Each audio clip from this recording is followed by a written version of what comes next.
Saya kira kita sudah punya perlengkapan alat-alat yang dikasih oleh Allah untuk mempertimbangkan segala sesuatu itu. Nek panjen mentok tenan ya wis manuto karo sing ngekei karo Allah. Dadi nek dikon salat ping 5 wis ping 5 lah wis ngono lah. Tambah salat sunat kan gitu. Jadi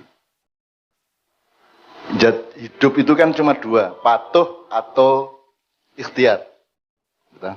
Ijtihad. Apa? Jadi Anda cari sendiri, tanggung jawab sendiri, nanggung sendiri, atau Anda dicarikan, tapi yang mencarikan Anda ikut tanggung jawab, kan begitu kan?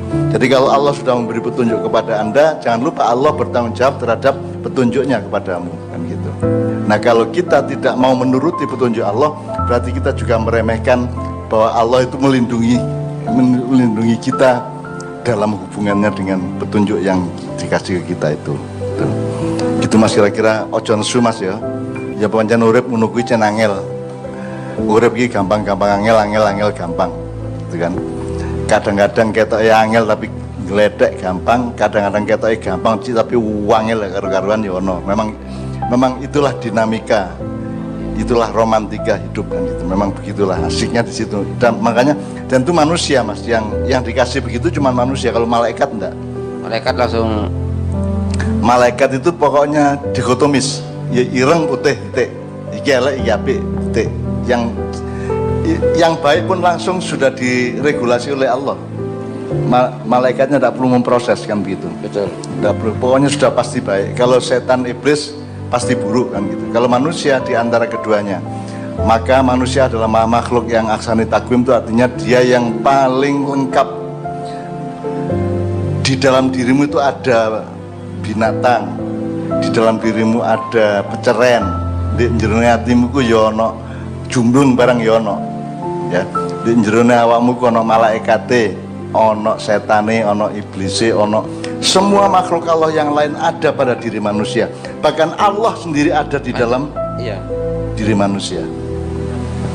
Ya, ada hadis bahasa antakrahu syai'an wa huwa khairun lakum wa asa antuhibbu syai'an wa huwa syarrul lakum.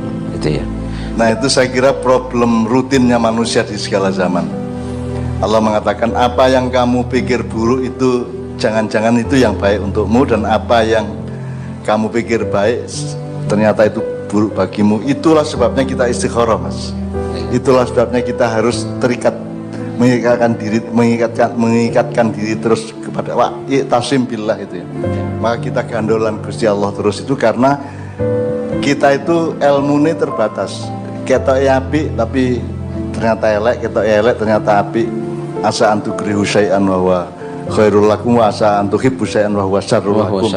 Nah, karena manusia hidup di dalam dinamika atau ketidakmenentuan di wilayah abu-abu nek cara modern ya, di daerah abu-abu, maka kita membutuhkan kejelasan mengenai hitam, kejelasan mengenai putih.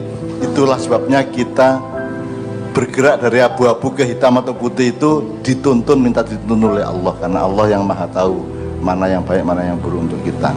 Nah kalau sudah dituntun ya gelemo, menurut saya gitu ya. Iya. Ya ikut aja. Iya, dan banyak masalah manusia itu dari di situ sebetulnya. Mas, ketika saya tamat SMA itu Cak Fuad itu tamat IAIN, Cak Mif itu berhenti kuliah di Fakultas Farmasi UGM, kakak saya yang nomor 2. Ayah saya meninggal dalam keadaan punya hutang sangat banyak sekali, ibu saya setengah mati, rumah kita dijual, kayu dijual, meja kursi dijual, dipan dijual, sampai tidak punya apa-apa sama sekali. Kami 15 bersaudara, adik saya Cak Nas sama Cak Dil berhenti sekolah hari itu juga.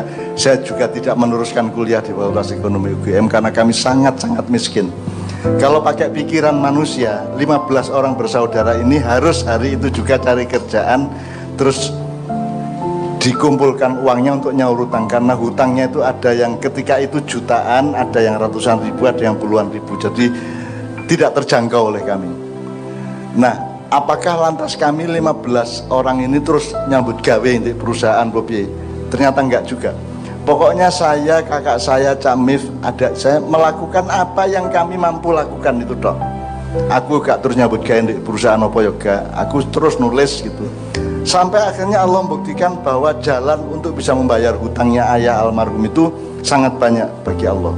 Kalau Allah mau itu kalam bil basar, apa hada, apa mudah bagi Allah, apa ya seperti hayyinun wa ma huwa alaihi bi aziz, inna dzalika 'ala Allah hayyin, itu ya, itu bagi Allah mudah.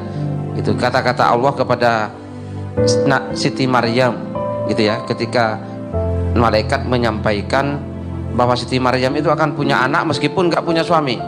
Siti Maryam, mana bisa saya akan punya anak wong saya nggak punya suami. Nah, maka malaikat berkata, itu bagi Tuhan sangat mudah. Gitu. Kan gitu.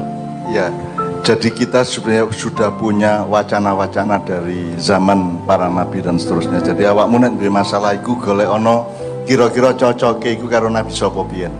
Misale ono sing wong sing dikurung oleh masalah sampai pengap, sampai gak iso apa-apa, wis gelebak-gelebek tok iku, maka katakanlah itu seperti Nabi Yunus di dalam ikan, sudah tidak bisa apa-apa kecuali wiritan dan la ilaha illa anta subhanaka inni kuntu minadz dzalimin misalnya, gitu ya.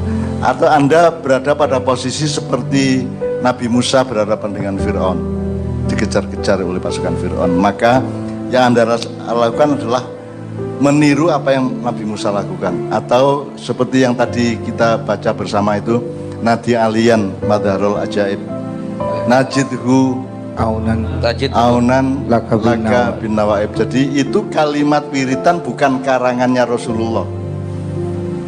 Di dalam perang Khaybar itu terjadi kerepotan atau kegugupan yang luar biasa di kalangan kaum muslimin.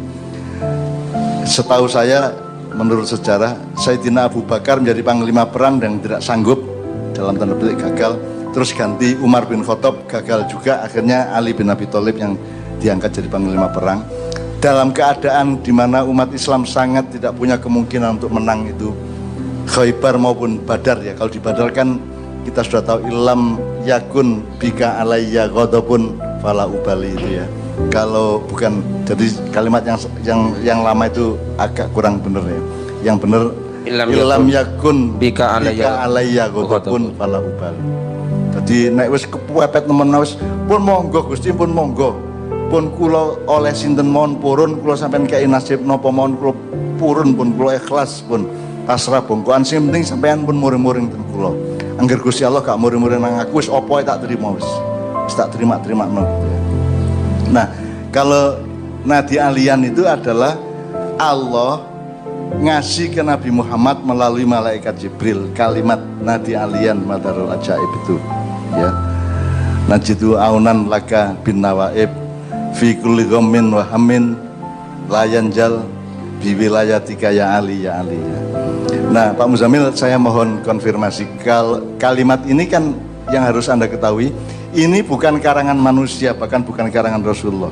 Ini adalah Allah kasih ke Nabi Muhammad untuk diwiridkan atau untuk dijadikan patrap atau kuda-kuda batinnya Rasulullah di dalam situasi yang terpepet di perang Khaybar itu. Tapi itu karangan Allah sendiri, jadi sama dengan ayat-ayat Quran yang lainnya. Itu Allah ngasih melalui malaikat Jibril kepada Nabi Muhammad. Nah itu kan sebenarnya kan Allah itu kan nyelucu. Janjane wis kali dimenang nol beres ya. Gak iki dikai syarat sik kon kudu mengucapkan iki sik. Ya. Iya, supaya ada dramatika adegannya gitu ya, supaya ada adegannya. Supaya ada adegan dan ada ketegangan-ketegangannya. Jadi itu kalimatnya Allah dikasih ke Kanjeng Nabi melalui malaikat Jibril. Terus sekarang kita mengucapkannya. Nah, yang saya tanyakan kepada Pak Muzamil, itu kan nadi alian. Alian itu di kalangan tertentu, terutama kaum Syiah, Ali di situ dianggapnya adalah, menurut tafsir mereka adalah Ali bin Abi Thalib. Jadi perang Khaybar itu akhirnya bisa dimenangkan oleh umat Islam karena karomahnya Sayyidina Ali, kan gitu pemahamannya. Saya tidak terlalu berani memahami seperti itu. Saya memahaminya Ali itu Allah. Wa huwal aliyyul azim, itu ya. Betul. Jadi Allah yang maha tinggi, yang punya kemampuan untuk memenangkan pasukan muslim itu Allah, gak iso nek liyane. Wong Sayyidina Ali dipateni wong, anaknya dibeleh wong, gak piturute kan gitu. Jadi tetap menurut saya Al-Ali itu Allah, ya Ali itu Allah kalau saya. Iya. Nah, menurut Pak Muzamil gimana? Iya, Jadi Nabi Alian panggillah Allah yang maha tinggi, gitu ya. Bukan panggillah Sayyidina Ali di situ, tapi panggillah Allah yang maha tinggi. Jadi sejumlah kalangan kan yakin itu maksudnya karomahnya Ali, Ya. kan gitu.